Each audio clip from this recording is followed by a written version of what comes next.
We are keeping a close eye on Capitol Hill, where we are just a few hours away from the next big Senate vote on that $1 trillion bipartisan infrastructure plan.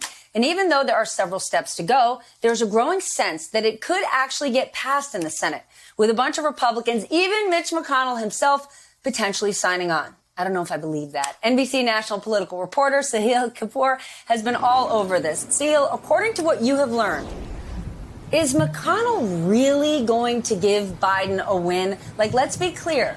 The vote that has happened already is just procedural. The text hasn't even been written yet. He's got all sorts of outs. That's right, Stephanie. It is for real in the sense that Mitch McConnell is not working to kill this deal. That is according to many Republican sources we've talked to.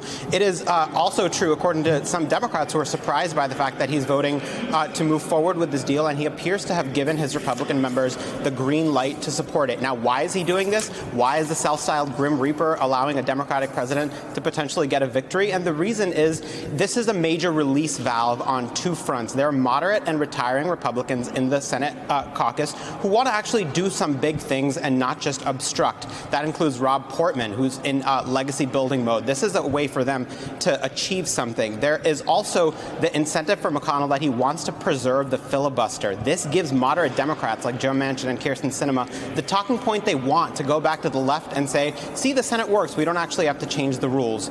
Beyond that, Stephanie, infrastructure is a politically safe space. It is popular. Nobody really hates it. Now, former President Donald Trump, still the de facto leader of the party in many ways, has been dumping on this deal in numerous statements this week.